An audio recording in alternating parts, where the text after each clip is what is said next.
I was standing outside the university auditorium, wearing a black suit I had rented for one night, holding a tray of champagne glasses I was not allowed to drink. Yet, I had a system, and yes, I was working as a temporary waiter at the freshman welcome banquet. Life was truly a comedy written by a drunk villain. "Brandon, table 6 needs refills," the event manager hissed into my ear. I nodded with the respectful smile of a man whose paycheck depended on not having dignity. Right away. My name was Brandon Sanders, second-year student at Wesleyan University. Major, Business Administration. Financial status, tragic. So, naturally, when the student union announced they needed part-time banquet staff for tonight's welcome event, I signed up faster than a cat jumping into an empty box. The pay was $120. To rich people, that was probably the cost of breathing imported air. To me, that was survival. Inside the auditorium, crystal lights poured over designer gowns and tailored suits. Freshmen from wealthy families laughed under the golden glow, casually discussing ski trips, family companies, and which luxury dorm building had the better coffee machine. Meanwhile,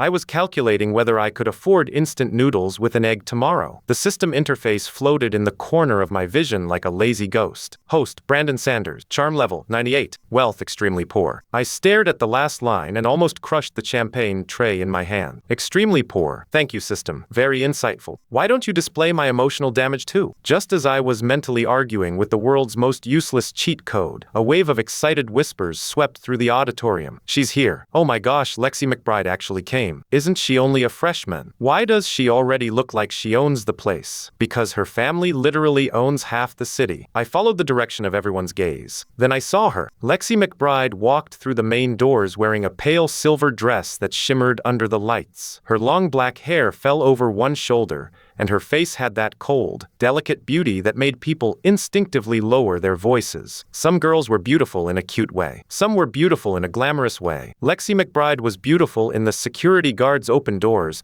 before she even reaches them way. She was the eldest daughter of the McBride Group, one of the richest families in the province. Even though she had just entered Wesleyan, her name had already conquered the campus forums. School goddess, ice princess, richest freshman. The girl who rejected a sports car confession by asking, "Is this your family's cheapest one?" Honestly, I respected it. If you're going to be arrogant, at least have the net worth to back it up. Lexi walked past the crowd without looking left or right. Her expression was calm, almost bored, like the entire banquet was merely a mildly inconvenient decoration. Behind her trailed another girl in a pink dress, chattering nonstop. "Lexi, you have to smile more. Your father donated this auditorium, remember? People are watching." "I am smiling," Lexi said flatly. The pink-dressed girl blinked. "Your face hasn't moved." "This is my emotional smile." "That is a corporate funeral expression." I almost laughed, but the event manager shot me a sharp look. Right. Poor people were not allowed to enjoy comedy while holding drinks. I lowered my head and returned to work. For the next hour, I moved between tables like a professional background character. Pour drinks. Collect empty plates. Pretend not to hear rich students say things like, "My dad only bought me the standard Maybach because he says college is about discipline." Discipline. I glanced at my rented shoes, which were half a size too small and actively trying to murder my toes. Suddenly, a hand landed on my shoulder. I turned and saw my roommate, Ryan, grinning at me in a waiter uniform 2 sizes too big. "Bro," he whispered, "you see Lexi McBride? I have eyes." She looked this way earlier. She looked at the dessert table. Exactly. You were beside it. Same thing. I gave him a dead stare. "Ryan, if a goddess looks at the moon and you are standing near a trash can, it does not mean she noticed the trash can." He thought about it seriously. "Depends.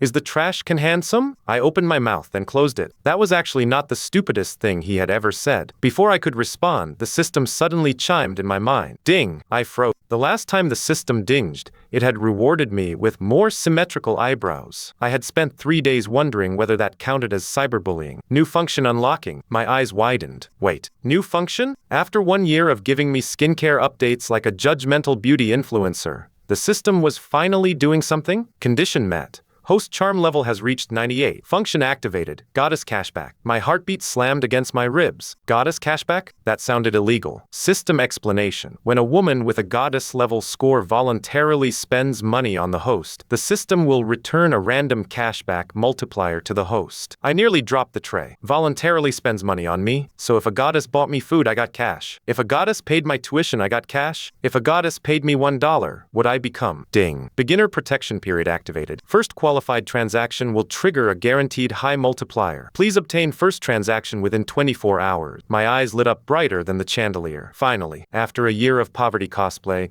my system had remembered it was supposed to be a cheat, not a dermatologist. Ryan saw my expression and leaned closer. Why are you smiling like you just inherited a casino? I swallowed my excitement and forced myself to stay calm. Nothing. Bro, that's not a nothing smile. That's a villain smile. It's called hope. Hope looks suspicious on you. Before I could explain, the event manager clapped her hands. Everyone move quickly. The banquet ends in 20 minutes. After that, help clean the parking area. The VIP guests are leaving soon, so don't block the entrance. Parking area. VIP guests. Rich girls. My brain connected the dots so fast sparks almost flew. Tonight was my chance. The function required a goddess-level woman to voluntarily spend money on me. But how exactly was I supposed to make that happen? Ask Lexi McBride to buy me a sandwich? Maybe I could accidentally drop something and... No scamming. The system said voluntarily. And if I tried to force the plot, knowing my luck, the system would say transaction invalid and reward me with shinier kneecaps. The banquet finally ended. Guests flowed out of the auditorium in clusters. Luxury perfume mixed with night air. Valets opened doors. Engines purred awake one after another, each car sounding more expensive than my future. I finished stacking empty plates, then hurried outside with Ryan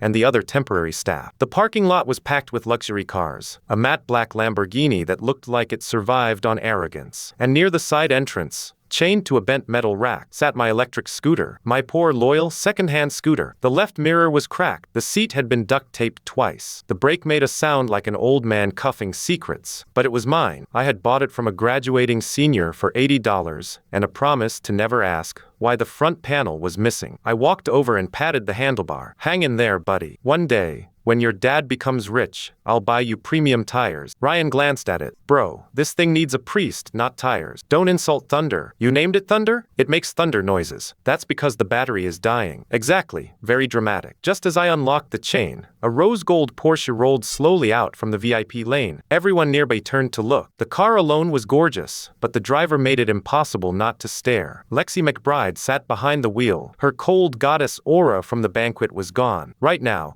she looked like a straight-A student taking her first driving exam in front of the entire city. In the passenger seat, the pink-dressed girl was gesturing wildly. Lexi, turn left. Left. No, your other left. I know left, Lexi said, her face tense. You are turning right. I am adjusting. You are aiming at a trash can. It moved. The trash can did not move. I paused with my helmet halfway on. For some reason, a sense of disaster crawled up my spine. Ryan also noticed and slowly stepped behind me. Brandon. Yeah? Is the Billionaire Goddess about to attack your scooter? No, I said softly. The Porsche jerked forward. I stared. The Porsche swerved. My soul left my body. Lexi. Brake. The girl in the passenger seat screamed. Lexi slammed something. Unfortunately, based on the sound of the engine roaring like an offended dragon, that something was not the brake. The Porsche lurched ahead. Bang. My electric scooter flew sideways and collapsed onto the pavement with a tragic metallic cry. The parking lot went silent. Absolutely silent. Even the Lamborghini seemed to hold its breath. I stood there, helmet in hand, staring at thunder lying on the ground like a fallen soldier. My $80 scooter. My transportation. My companion through rain,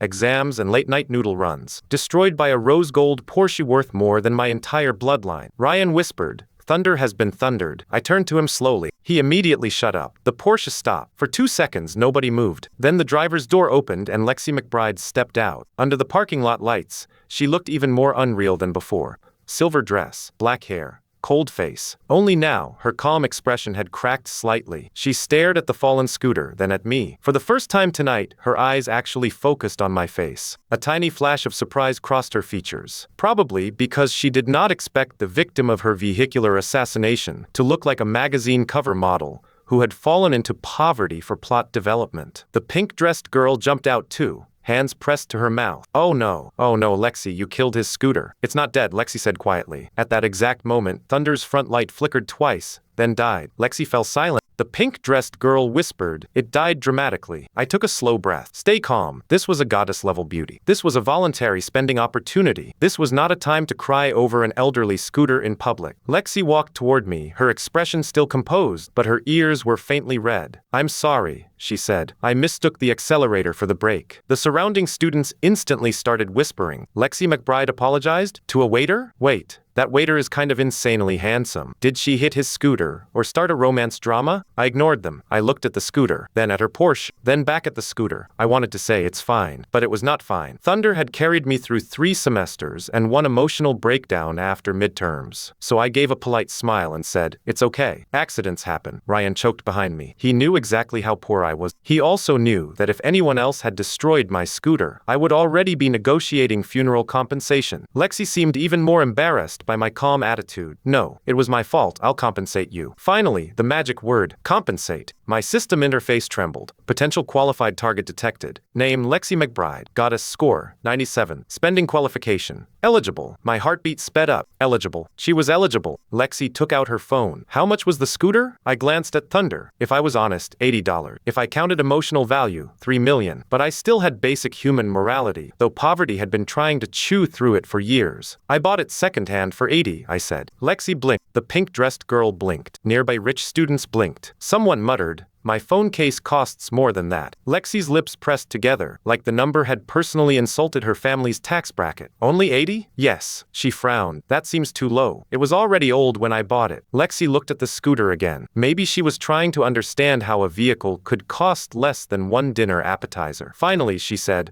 "I'll transfer you 5,000. My brain stopped. 5,000? For Thunder. If Thunder had a soul, it would have risen from the wreckage and saluted. But before I could speak, the pink-dressed girl quickly tugged Lexi's arm. "Lexi, wait. If you randomly transfer him money, it might look strange. We should handle it properly. Ask for his contact first." Lexi nodded seriously, then looked at me. "Add me. I'll cover the repair or replacement after an estimate." My mind buzzed. Add Lexi McBride? The campus goddess? I pulled out my ancient phone with its cracked corner and opened the messaging app. For 1 horrifying second, the screen froze. "Please. Not now. Not in front of a goddess." My phone finally responded, probably out of fear of embarrassing itself. Lexi scanned my code. The second her profile appeared, Ryan's fingers dug into my shoulder from behind. His expression said, "Brother, when you become rich, remember who laughed at your scooter with you." Lexi saved my contact, Brandon Sanders. Then she said, "Are you hurt?" "No." "Are you sure?" "Yes." Her gaze dropped to my hands. "Your knuckles are scraped." I looked down. She was right. When the scooter fell, one of the mirrors must have clipped my hand. There was a small red scrape across my knuckle. Honestly, I had suffered worse opening cheap canned food. But Lexi's expression became serious. "You should disinfect it." "It's nothing." She turned to the pink-dressed girl. "Mia, is there a pharmacy nearby?" Mia immediately nodded. "Across the street. But there's also a convenience store on the corner." Lexi looked back at me. "Wait here." Before I could respond, she walked away quickly. I watched her silver dress disappear toward the corner store. Ryan slowly turned his head toward me. "Brandon, what? Do you realize what just happened? My scooter died. Lexi McBride added you and personally went to buy medicine for your hand. My scooter died rich." Ryan paused, then nodded. "Fair." 5 minutes later, Lexi returned carrying a small white plastic bag. She took out a bottle of water, disinfecting wipes, and a pack of bandages. "Wash the scrape first," she said. I stared at the bottle. It was just ordinary bottled water. The convenience store label was still on it. Dollars. Lexi unscrewed the cap and handed it to me. The instant my fingers touched the bottle, the system exploded in my mind. Ding. Qualified goddess spending detected. Target Lexi McBride. Amount spent on host, $2. Beginner protection multiplier activated. Cashback multiplier times 1 million. Cashback amount, $2 million.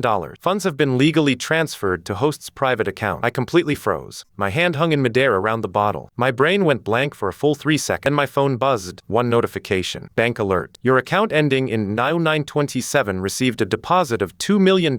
Available balance, $2,023.86. For a moment, I genuinely wondered if I had died with Thunder, and this was the afterlife. 2 million. A $2 bottle of water had turned into 2 million. My knees almost gave out. On the outside, I kept my face calm. On the inside, my soul was doing backflips across the parking lot wearing sunglasses. Lexi noticed me spacing out and frowned slightly. "Does it hurt?" I looked at her. "Hurt? Miss McBride, you just resurrected my entire bloodline with a bottle of water." I slowly took a sip. The water tasted like financial freedom. "No," I said calmly. "It feels much better." Lexi's expression softened almost imperceptibly. Mia leaned over and whispered loudly, "Lexi, why does he drink water like he's tasting a century-old wine?" "Because this bottle is worth $2 million, Miss Pink Dress. Because this water could pay my tuition, my parents' debts, my rent, and still have enough left over to buy Thunder a golden coffin." Lexi pulled out a disinfecting wipe. "Give me your hand." I instinctively stepped back. I can do it myself. She paused. The students nearby went insane again. He rejected her help? He rejected Lexi McBride? That guy is either brave or suicidal. Mia covered her mouth, eyes sparkling with gossip. Interesting. Lexi looked at me with narrowed eyes. For some reason,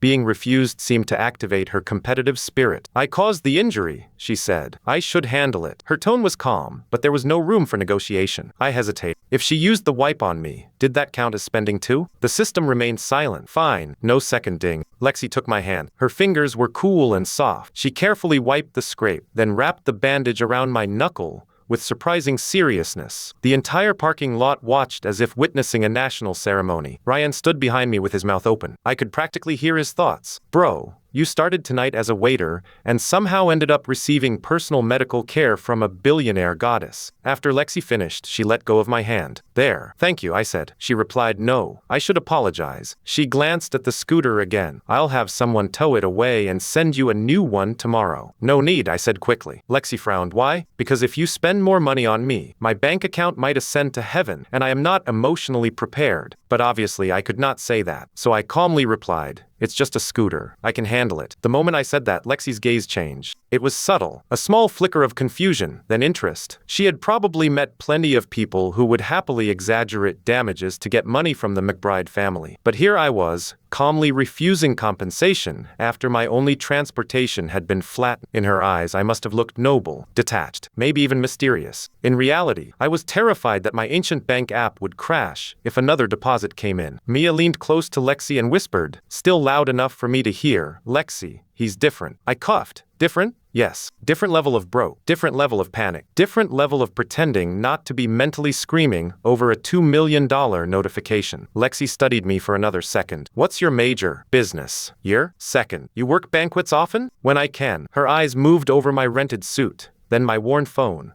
then the dead scooter. Her expression became unreadable. I suddenly felt nervous. Not because she was beautiful, because rich people looking thoughtful usually meant someone was about to be investigated. Before she could ask anything else, a black Rolls-Royce pulled into the parking lot. The car stopped smoothly beside Lexi's Porsche. A middle-aged driver in a suit hurried out and opened the back door. A woman stepped down. The temperature of the parking lot seemed to drop. She looked to be in her late 20s, wearing a black business suit and thin gold earring. Her long hair was tied neatly behind her head, and her face was stunning. Mia immediately straightened. Lexi's expression changed slightly. Sister.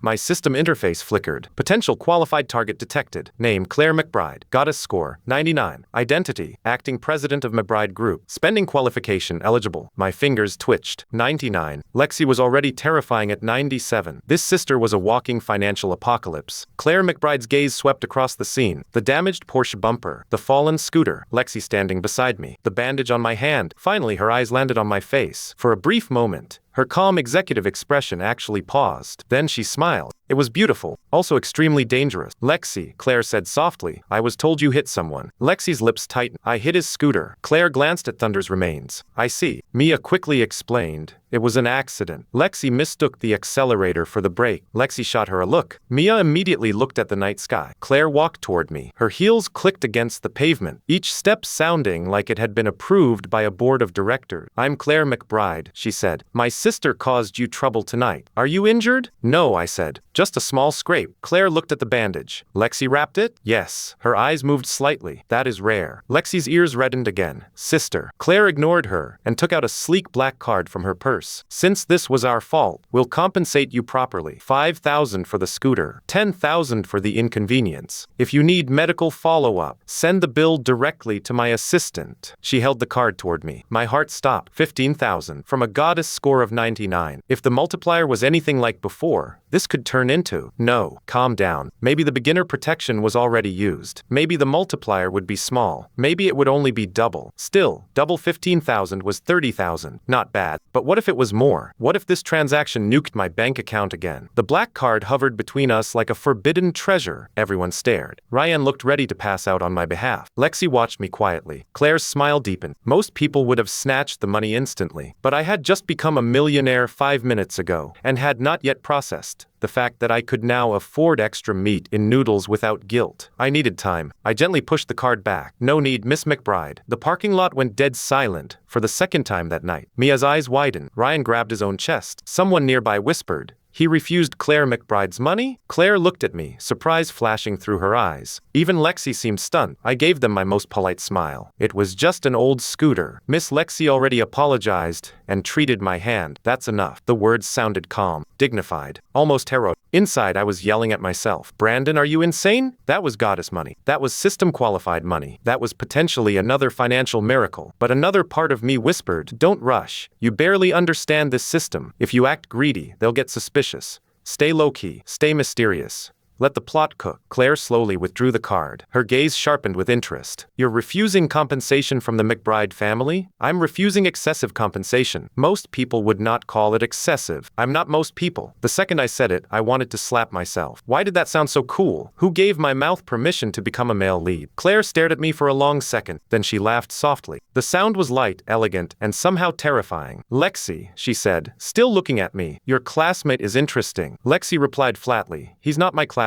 He's a second year. Claire's smile grew. You already asked? Lexi went quiet. Mia's gossip radar visibly exploded. I cleared my throat. If there's nothing else, I should go. I bent down and tried to lift Thunder. The front wheel immediately fell off. Clang. Everyone looked at it. I looked at it. Thunder, my brother. Could you not embarrass me during my mysterious rich man performance? Ryan rushed over. I'll help. Together we lifted the scooter corpse. Claire watched us struggle for 2 seconds, then turned to her driver. Arrange a tow. No need, I said automatically. Claire raised one eyebrow. I stopped. The driver was already making a call. Lexi stepped forward. At least let us tow it. Her voice was quieter this time. There was guilt in it. Real guilt. I looked at her. For all her cold aura and billionaire background, she genuinely seemed bothered by what happened. If I refused everything, it would only make things awkward. So I nodded. Okay, thank you. Lexi's shoulders relaxed slightly. Ding. A tiny system prompt appeared. Host has successfully maintained low-key dignity in front of 2 qualified goddesses. Reward. Aura of mysterious restraint. Effect. Wealthy observers are more likely to assume host has hidden background. I stared at the prompt. What kind of nonsense reward was that? Mysterious restraint? Wealthy observers? System, I need money, not vibes. But then I noticed Claire's expression. She was studying me like I was a sealed document. Lexi was also watching me, her gaze no longer cold but curious. Mia leaned toward Ryan and whispered, is your friend secretly rich? Ryan,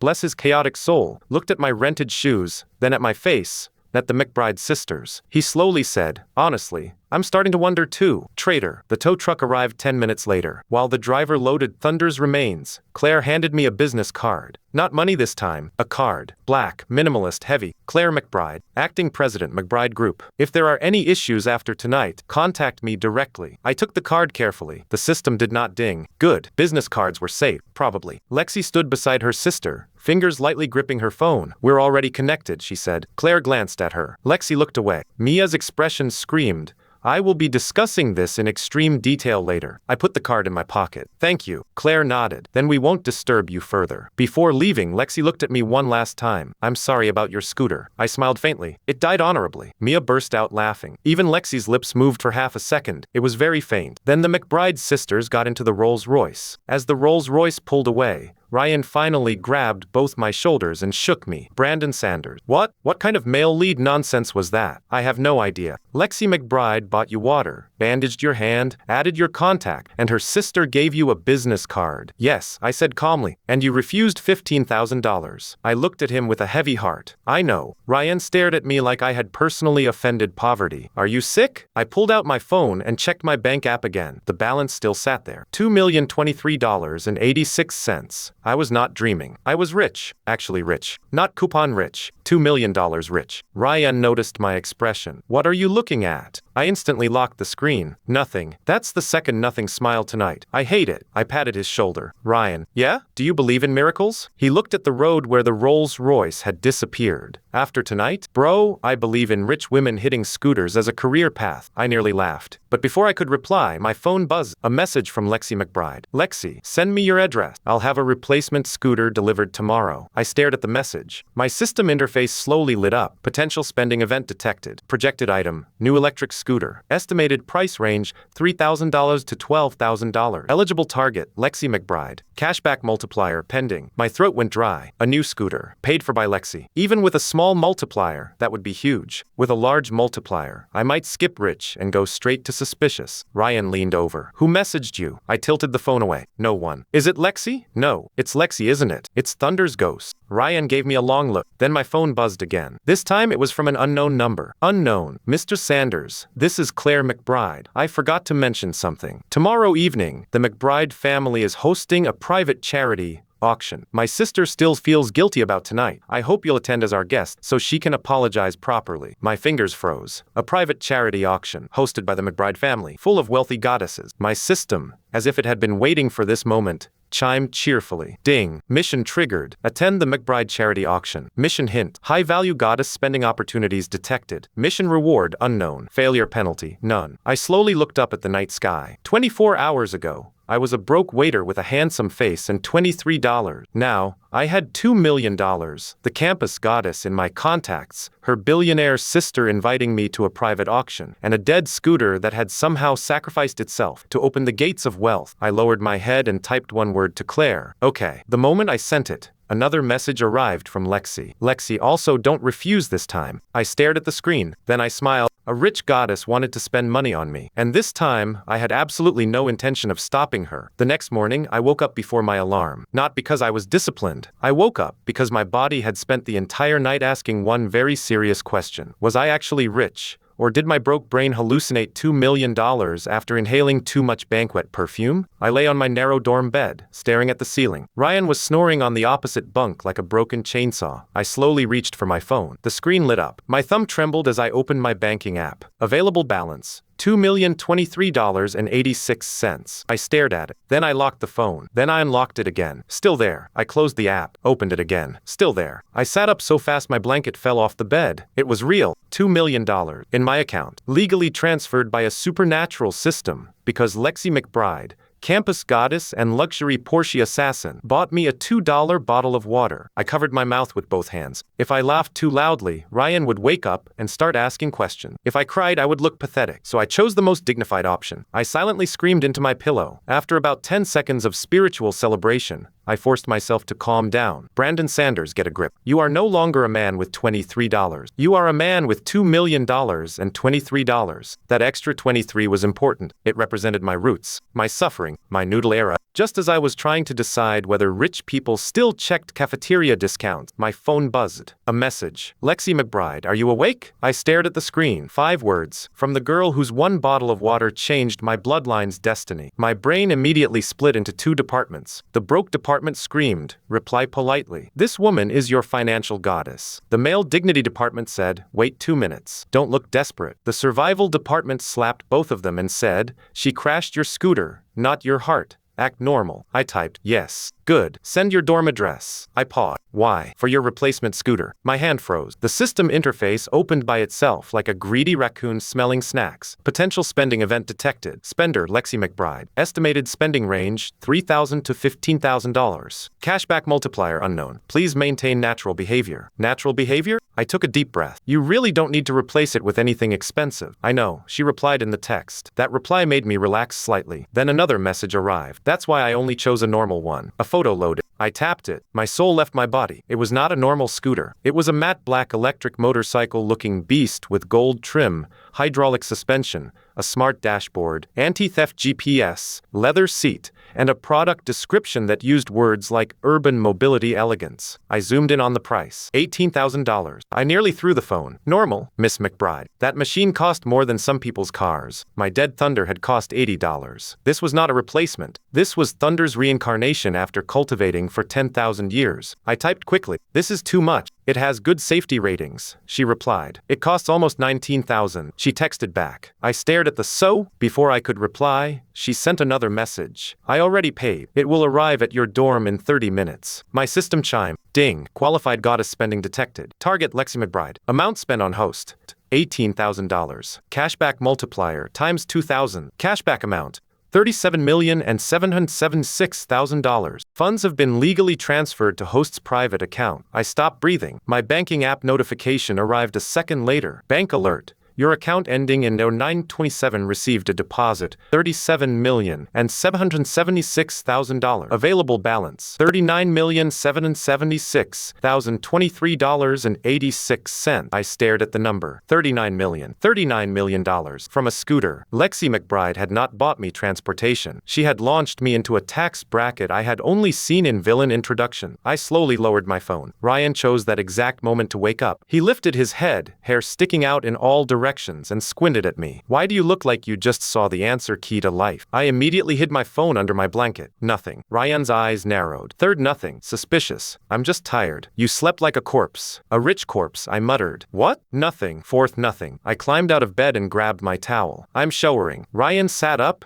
instantly alert. Wait, why are you showering this early? Are you meeting Lexi McBride? No. You hesitated. I did not. You spiritually hesitated. I ignored him and walked into the bathroom. After locking the door, I leaned against the sink and opened my bank app again. Still there. My reflection stared back at me. Perfectly upgraded face. Messy dorm hair. Expression of a man who had become rich too quickly and still owned 3 pairs of socks with holes. The system floated in my vision. Charm level 98. Main function, goddess cashback. Special aura, mysterious restraint. Current status, publicly poor, secretly rich. I stared at the last line. Publicly poor, secretly rich. That sounded cool. Also stressful. Because publicly poor meant I still had to explain why a $19,000 scooter was arriving at my dorm. Half an hour later, I got my answer. I had just finished getting dressed when the entire dorm building erupted. Someone shouted from downstairs. Yo, there's a luxury delivery truck outside. Another voice yelled. Who ordered a celebrity vehicle? Ryan rushed to the window and yanked the curtain open. Then he froze. Slowly, very slowly, he turned his head toward me. Brandon. I pretended to be busy tying my shoelace. What? Why is there a matte black electric monster downstairs with your name on it? I glanced out. In front of the dorm stood a delivery truck with a sleek logo.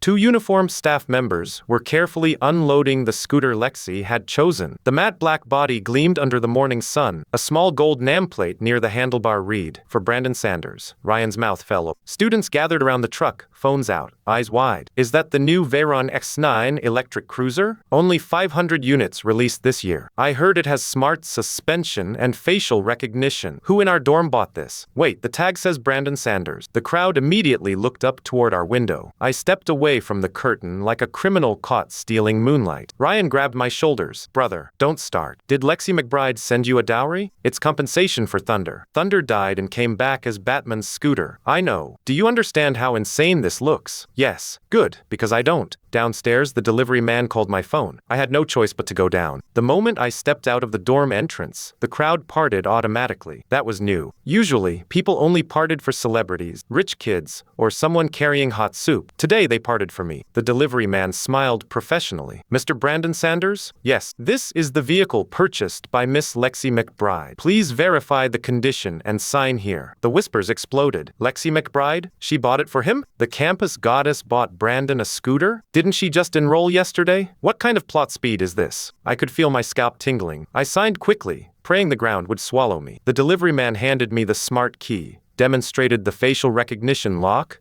bowed politely, and left. Now it was just me, the scooter, and about 50 students trying to calculate my relationship status. Ryan circled the scooter like a museum curator. Bro, this thing has a better dashboard than my uncle's car. I forced a calm expression. It's just transportation. A student from the next dorm scoffed. Just transportation. This thing costs almost 20 grand. Another boy crossed his arms. Brandon, when did you get close to Lexi McBride? I looked at him. His name was Lucas Sneed, second-year finance major, rich family, expensive watch, and the kind of smile that always looked like it was trying to charge interest. He had never liked me, mostly because last semester, during a group presentation, I corrected his math in front of the professor. He said it was a minor mistake. The mistake was $12 million. Not close, I said. She accidentally damaged my old scooter. This is compensation. Lucas laughed. Compensation? For that rusty junk you rode before? Come on, Brandon. Do you think we're stupid? I wanted to say yes, but personal growth stopped me. Lucas walked closer, staring at the scooter with jealousy poorly disguised as suspicion. Lexi McBride doesn't casually buy things for random guys. You must have done something. Ryan muttered. Yeah. He stood still while she attacked his vehicle. Lucas ignored him. His eyes narrowed. Or maybe you're trying to use sympathy to climb into the McBride family. The crowd quieted. Here we go, the classic accusation. A poor guy receives anything from a rich girl, and suddenly he is not a victim. He is a schemer. In the past I might have tried to explain, but after receiving the system's mysterious restraint aura, some strange confidence sat in my chest. I looked at Lucas calmly. Think whatever you want. Lucas froze as if he expected me to argue. I did not, because arguing with idiots was like paying rent in a burning building. A black sedan suddenly pulled up by the dorm entrance. The crowd turned. The rear door opened. A woman in a gray professional suit stepped out holding several garment bags. Her hair was neatly pinned back. She wore glasses and carried herself like someone who scheduled other people's nervous breakdown. "Excuse me," she said. "Is Mr. Brandon Sanders here?" Everyone looked at me again. My eyelid twitched. What now? I stepped forward. "That's me." The woman smiled. "Good morning, Mr. Sanders. I'm Miss Claire McBride's assistant, Naomi. Miss McBride asked me to deliver your formal wear for tonight's charity auction." The crowd went silent. Formal wear. For tonight, from Claire McBride. Lucas's expression cracked. Ryan slowly covered his mouth. I looked at Naomi. "Formal wear?" "Yes." Miss McBride said the invitation came too suddenly, so you may not have had time to prepare. May not have had time? Very polite. The real translation was, you are a broke college student, and probably do not own clothes suitable for a room full of billionaires. She was correct, but still, painful. Naomi handed over the garment bags. Inside are 3 options. Miss McBride paid for everything, including tailoring adjustments. A stylist will arrive this afternoon if needed. My system chimed like a slot machine that had discovered religion. Ding. Qualified goddess spending detected. Target, Claire McBride. Amount spent on host, $62,400. Cashback multiplier, times 500. Cashback amount, $31,200,000. Funds have been legally transferred to host's private account. My phone buzzed in my pocket. I did not check it. I did not need to. My soul already knew. I had just become $70 million rich because a female CEO did not trust my closet. Naomi continued, completely unaware she had just detonated my bank account. Miss McBride also asked me to confirm your pickup time. The driver will arrive at 6. Pickup? Yes. For the auction. I could feel every gaze on my back. Lucas looked like he had swallowed ice pack. I forced myself to remain calm. Thank Miss McBride for me. Naomi bowed lightly. Of course. Then she turned and left. The black sand drove away. The silence lasted for 3 seconds. Then the dorm entrance exploded. Claire McBride sent him a suit? Not just a suit. 3 suits. Pick up at 6? He's attending the McBride family auction? What is Brandon's background? Lucas' face turned dark. He took a step closer, lowering his voice. Brandon, what game are you playing? I looked at him. For some reason, I suddenly remembered my bank balance. Over $70 million. And this man was still trying to intimidate me with a watch his father probably bought. The difference in mental state was magical. I smiled faintly. Lucas, people with small vision always think everything is a game. His expression stiffened. That sentence sounded deep. I had no idea where it came from. Maybe money unlocked hidden dialogue options. Ryan stared at me like he was seeing me for the first time. I picked up the garment bags and walked back into the dorm. The crowd parted again. This time the whispers were different. He's calm. Too calm. Maybe he really has a hidden background. Poor students don't talk like that. Wrong. Poor students absolutely talk like that after receiving $70 million. Back in the dorm room, Ryan locked the door and spun toward me. Explain. No, Brandon. It's compensation. Compensation does not come with 3 luxury suits and a private driver. I placed the garment bags on my bed. Maybe rich people are just thorough. Ryan pointed at me. Do not insult me in my own dorm. Our dorm. Not until you explain why the McBride sisters are treating you like a mysterious prince on probation just because they hit your scooter. I sat down. I needed a believable story. Could I tell him about the system? No. If I told Ryan that beautiful women spending money on me created cashback, he would immediately try to drag me to every luxury mall in the city and call it economic development. So I chose partial truth. Lexi crashed my scooter. Claire probably doesn't want the McBride family name involved in gossip. They're handling things generously. Ryan stared. That makes sense. I relaxed. Then he added, if I had the IQ of a boiled potato. I sighed. Ryan, fine. Keep your secrets, mysterious scooter widower. He flopped onto his bed dramatically. But when you marry into the McBride family, I want to be best man. I'm not marrying anyone. That's what all male leads say in chapter 2. I ignored him and opened the garment bags. The first suit was dark navy, simple but clearly expensive. The second was charcoal gray with a subtle pattern that only rich people would notice, and poor people would fear staining. The third was black. Not just black, the kind of black that made a person looked like they owned quiet money, dangerous secrets, and at least one building with no sign on the front. Ryan sat up. Wear that one. I haven't tried it. Wear that one. You're too excited. Because if you wear the navy one, you look like a scholarship student invited by mistake. If you wear the gray one, you look like a junior analyst. If you wear the black one, you look like you're about to buy the auction house. I looked at the black suit again. He had a point. That afternoon, the stylist arrived. The dorm nearly exploded for the second time. She adjusted the suit with frightening efficiency. In less than 30 minutes, she somehow made it fit like it had been designed around my bones. When I finally stood in front of the mirror, even I went silent. The system had already upgraded my appearance to a nearly unreasonable level. But now, with the black suit, polished shoes, and neatly styled hair, the effect was ridiculous. Ryan stared at me. Then he whispered, "Bro, what?" I finally understand why Lexi crashed. I turned.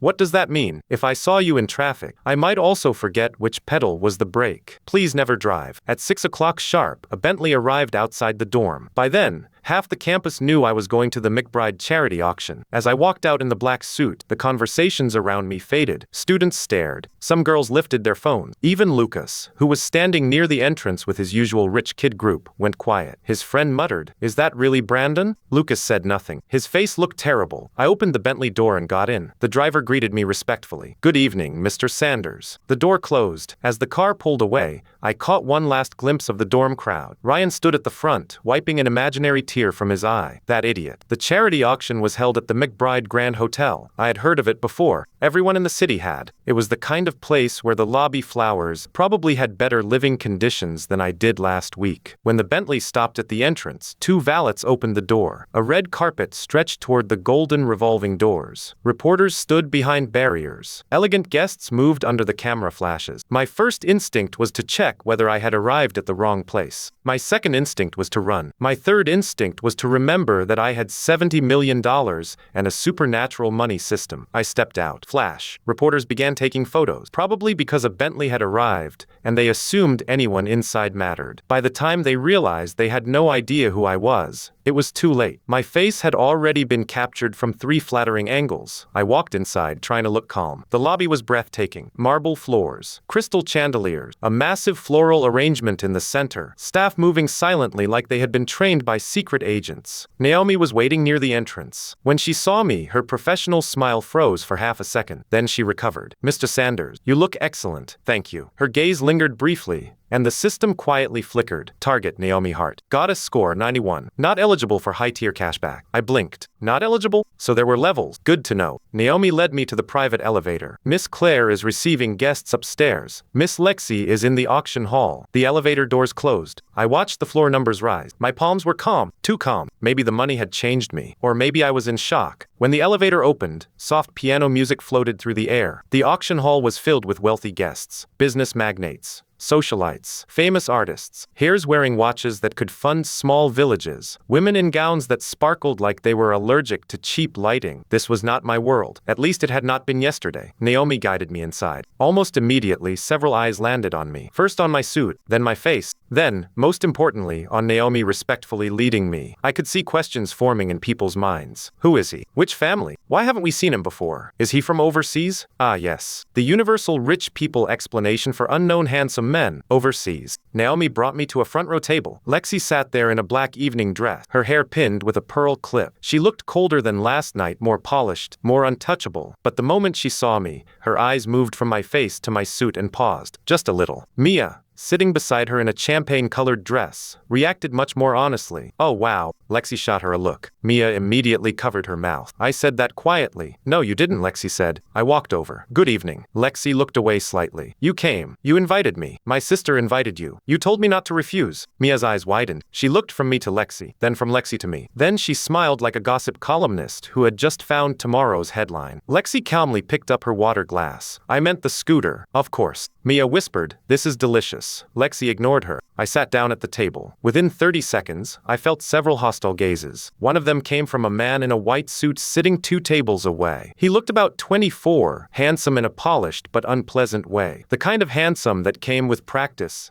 skincare, and a personality shaped by never being told no. Mia noticed my gaze and leaned closer. That's Malcolm Yellax. His family works with the McBride. He's been chasing Lexi for 2 years. Lexi's voice was cold. He has been annoying me for 2 years. Mia nodded. Same thing in his mind. Malcolm stared at me with open dislike. I sighed internally. Of course, there had to be one. No viral rich family gathering was complete without a jealous young master ready to donate his dignity to the plot. The auction began shortly after. The host walked on stage and gave a polished speech about charity, art, and community development. The first item was an antique vase. Starting price $50,000. Someone raised a paddle, then another. Within 20 seconds, the price jumped to $180,000. I sat there quietly, realizing these people were fighting over a vase for more than my parents' noodle shop had made in years. My hand instinctively touched my paddle, then I stopped. No, do not bid random. You may have money now, but you do not yet have rich person brain damage. The vase sold for $320,000. Polite applause. Second item, a painting, sold for $900,000. Third item, a diamond bracelet, sold for $1.4 million.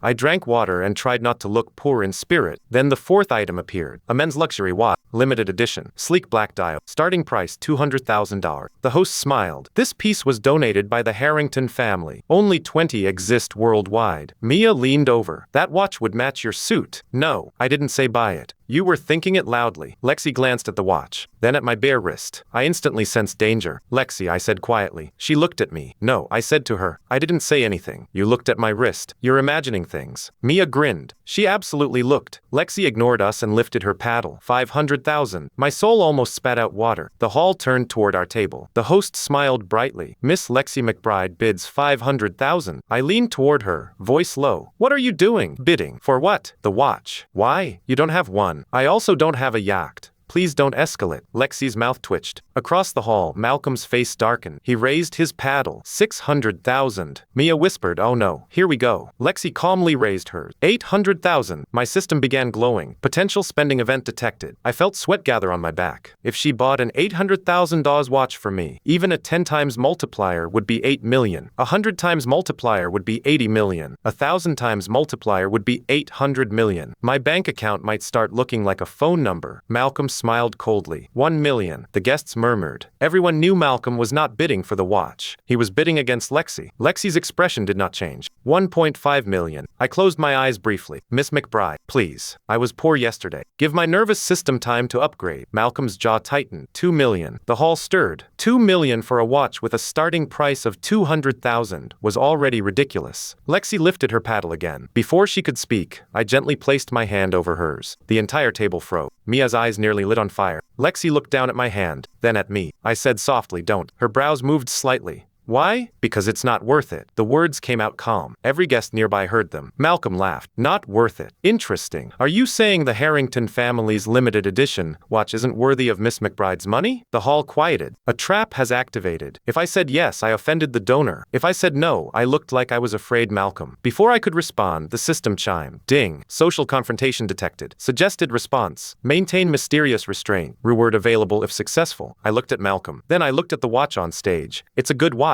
I said. Malcolm smirked. I continued, but it doesn't suit me. The host paused. The guests exchanged glances. Malcolm's smile faded. Doesn't suit you? I leaned back slightly. My wrist is used to being empty. I don't need something loud to prove it has value. Silent. Complete silence. Then someone at the next table whispered, this guy is smooth with it. Another guest murmured, that's a good line. A gray-haired businessman nodded slowly. Claire McBride, who had just entered the hall from the side, stopped walking. Her eyes landed on. Then she smiled. Malcolm's face turned ugly. He had tried to make me look cheap. Instead, somehow, I sounded like an hair raised by monks with offshore accounts. Lexi looked at me quietly. For a moment, her gaze softened again. Then she lowered her paddle. The watch sold to Malcolm for 2 million. The applause was polite but thin, because everyone knew he had overpaid, by a lot. Malcolm's expression looked like he had swallowed his paddle. Mia leaned toward me and whispered, that was smooth. Claire arrived at our table. Lexi, she said, you almost spent 2 million on a watch. Lexi's face remained calm. It matched his suit. Claire looked at me. Her smile became amused. And Mr. Sanders stopped you? I nodded. I'm not used to accepting expensive gifts. Claire's gaze sharpened. Mysterious and disciplined. That combination is rare. No, Miss McBride. Poor and traumatized. That combination is common. The auction continued. I thought the watch incident was over. I was wrong. Because Malcolm Yellax, apparently committed to destroying his own mood, walked over during the short break. He held 2 glasses of champagne and wore a smile that made my hand itch. Miss McBride, Miss Lexi, Mia. Then his gaze landed on me. And this is? Lexi said coldly, my guest. Malcolm's smile tightened. Of course. I heard there was a small incident last night. Your scooter was damaged, right? Several guests nearby turned their heads. He said scooter like it was a disease. I smiled, yes. Malcolm looked down at my suit. Yet here you are tonight, dressed rather impressively. The McBride family is generous. I was wearing clothes bought by women. Technically true, but rude. Mia frowned. Malcolm, don't be annoying. He ignored her. I'm just curious. Mr. Sanders, which family are you from? The classic rich people interrogation. I had no family background, no famous surname, no overseas company, just a noodle shop and a mother who still asked whether I was eating enough. But for some reason I did not feel ashamed. I looked at Malcolm calmly. The Sanders family. He waited. I did not continue. His smile stiffened. I haven't heard of it. That's normal. Normal? My family doesn't like noise. The nearby guests reacted instantly. Doesn't like noise? That could mean humble. It could mean unknown. Or, in rich people imagination, it could mean old money families so powerful they stayed hidden. Claire covered her smile with her glass. Lexi looked at me like she was trying to figure out whether I was lying or being poetic. Malcolm narrowed his eyes. Is that so? Then your family must be impressive. Not really, I said. That was honest. But with the aura of mysterious restraint, honesty apparently sounded like arrogance. Malcolm's jaw tightened. Then perhaps you won't mind joining the next item. A charity auction is no fun if everyone only watches. I gave him a look. Translation: if you are so impressive, bid. Mia's expression changed. Lexi said coldly, Malcolm. He smiled. What? I'm only inviting Mr. Sanders to contribute to charity. Several guests looked over interested. This was a public challenge. If I refused, I looked weak. If I bid, I risked spending real money. Granted, I had 70 million now, but old habits die hard. My soul still considered anything over $20 a life decision. The bell rang. The next item was brought on stage. A necklace, a sapphire pendant surrounded by small diamond. Under the light, it glowed like a drop of blue fire. The host smiled. Our next item is the Azure Tier, donated by Madame Eliza Beaumont. Starting price, $300,000. The hall stirred. Lexi looked at the necklace. For the first time tonight, her cold expression shifted, just a little. She liked it, I could tell. Claire noticed too. So did Malcolm. He immediately smiled. Miss Lexi, this one suits you. Lexi said nothing. The bidding started. 350,000, 400,000, 500,000. Malcolm raised his paddle. 1 million. The room murmured. He looked directly at me. Mr. Sanders, weren't you going to contribute? Ryan would have told me to stay alive and sit down. My parents would have told me not to spend money stupidly. The old me would have lowered my head. But current me had $70 million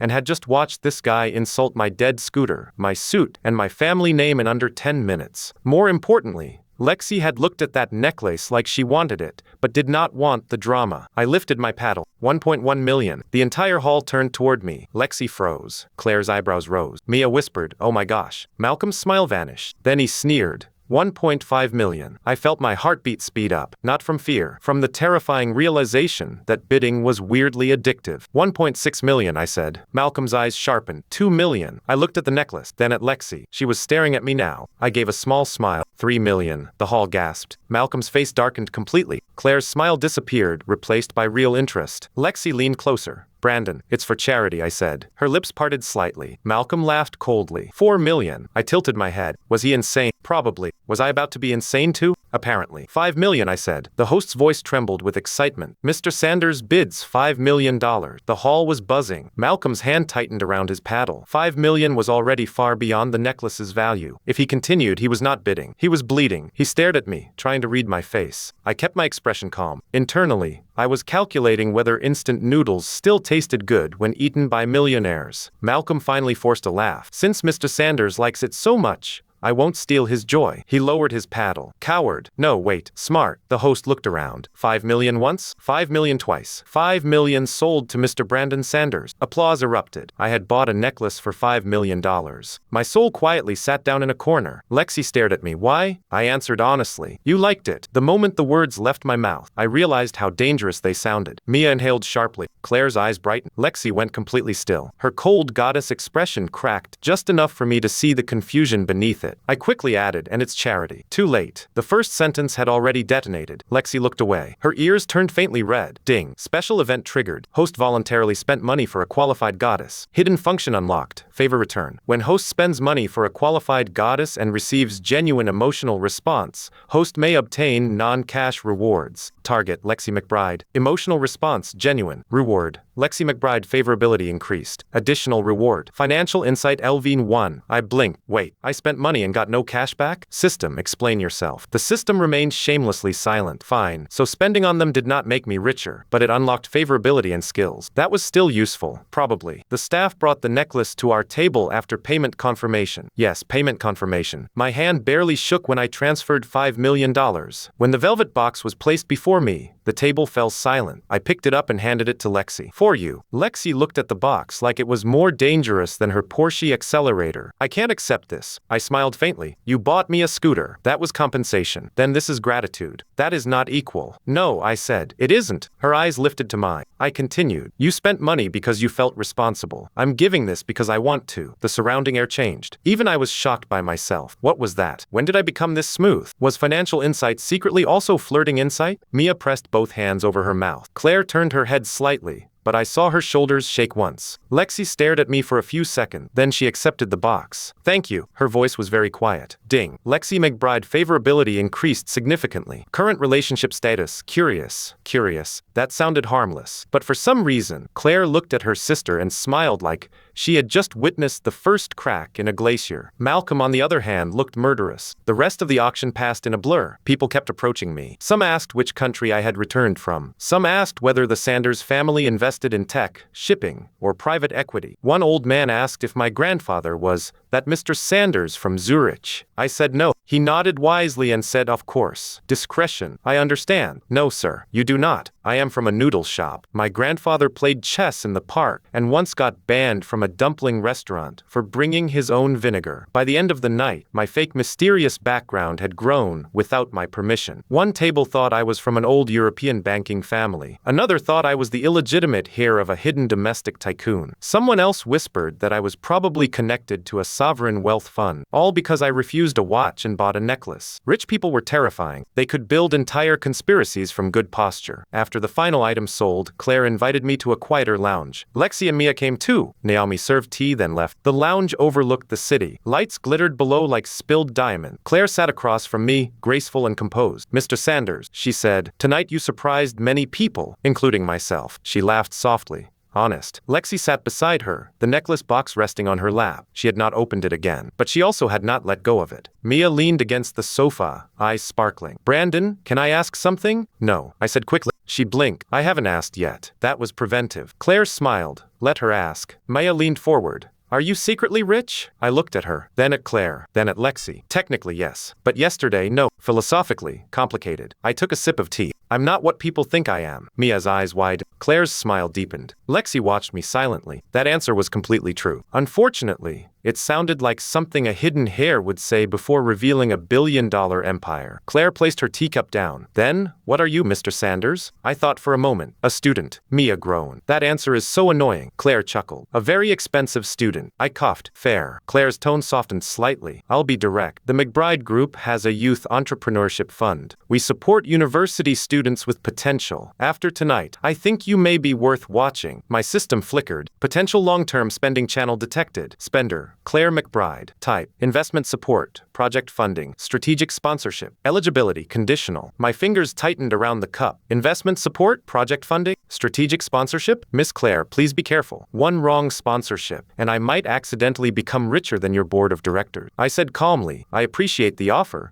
but I don't have a project right now. Claire nodded. Then think about one. Lexi suddenly spoke. He's business major. Claire glanced at her. I know. Lexi said, he could start something. I looked at her. She looked away. You seem capable. Mia whispered. Lexi complimented someone. Mark the date. Lexi's face remained cold. Be quiet. Claire leaned back. Very well. No pressure. But if you ever need funding, come to me first. Funding. From a 99 score goddess. I felt my soul sit up in alarm. This was not a door. This was a golden elevator straight to chaos. Before I could answer, the lounge door opened. Naomi walked in, expression serious. Miss Claire, Mr. Malcolm Yelax is outside. He says he wants to apologize to Mr. Sanders. Claire raised an eyebrow. Apologize? Naomi hesitated. He brought wine. Mia rolled her eyes. That man never apologizes without poison in the cup. Lexi's face cooled instantly. Claire looked at me. Do you want to see him? I could have said no. I should have said no. But the system chimed. Ding. Conflict opportunity detected. Hidden reward available. Recommended action accept. I smiled. Sure. A minute later, Malcolm walked in. His earlier arrogance had been replaced by a polite smile. Too polite. Fake apology level, professional. He carried 2 glasses of red wine. Mr. Sanders, he said, I was rude earlier. I misjudged you. Please forgive me. He offered 1 glass. I stared at it. Every survival instinct I had developed from reading too many viral stories screamed.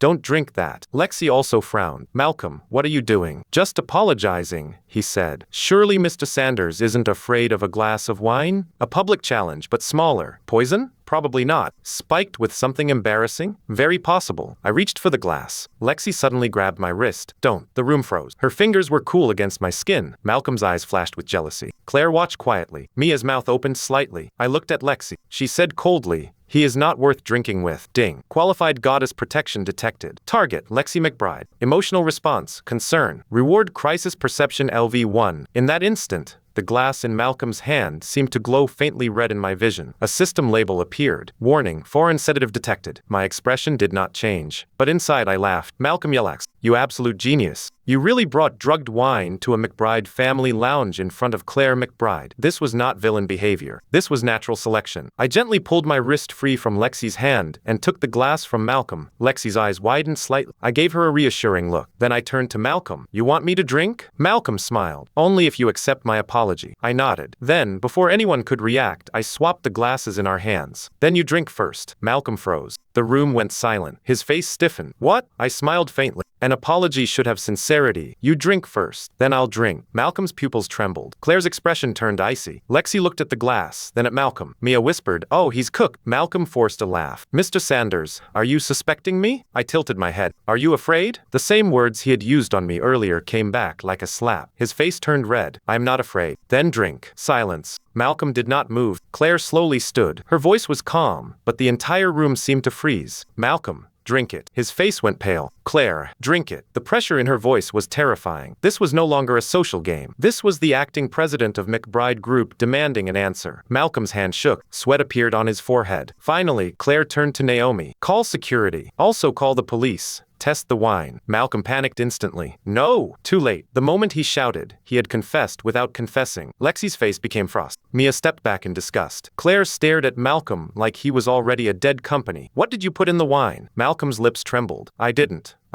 It was a joke. A joke, Claire repeated softly. That softness was scarier than yelling. Security entered within seconds. They took the glasses. Malcolm tried to explain, but nobody listened. As he was dragged out, he glared at me with pure hatred. Brandon Sanders, you'll regret this. I looked at him calmly. Get in line. The doors closed. The lounge remained silent. Then Mia suddenly clapped once. That was amazing. Lexi let out a breath she had been holding. Claire turned to me. How did you know? I looked at the wine, then at her. I didn't. Claire obviously did not believe me. Lexi obviously did not believe me. Mia definitely did not believe me. I added, I just don't drink things handed to me by people who hate me. That part was true. Claire studied me for a long moment. Then she smiled. Mr. Sanders, your family taught you well. My family taught me not to accept open drinks from strangers at karaoke. Close enough. Lexi looked at me with a complicated expression. You still almost drank it. No, I said. I almost let him think I would. Her lips pressed together. She looked annoyed, also relieved. Ding. Lexi McBride favorability increased. Claire McBride interest increased. Mia Beaumont curiosity increased. Hidden reward. Composure under pressure LV1. I had collected 3 emotional upgrades and exposed a jealous rich kid. Not bad for a man who was almost poisoned by wine he could not pronounce. Claire picked up her phone and made one call. Her tone was short. End all pending cooperation discussions with the Yelax family. Freeze the Riverside Project review. Also, send tonight's security footage to legal. She hung up. Just like that. One family's business future got kicked in the ribs. I swallowed quietly. Never offend a woman who can destroy you with a phone call. Claire looked back at me. I apologize. You came as our guest and were targeted. I waved a hand. It's fine. It is not. Her gaze sharpened. The McBride family owes you again. My system interface suddenly lit up like New Year fireworks. Potential spending event detected. Spender, Claire McBride. Intent, compensation. Estimated amount, unknown. I immediately sat up straighter. No. Claire McBride owing me sounded like a nuclear warhead disguised as a thank you note. I was rich now, yes, but I also liked having a life that did not require explaining $100 million deposits every 12 hours. No need, I said quickly. Claire smiled. That smile was beautiful. That smile was also the smile of a woman who had heard my refusal and decided it was irrelevant. Mr. Sanders, you refused money last night. You refused the watch tonight. You accepted the auction challenge only when provoked. You bought a necklace for my sister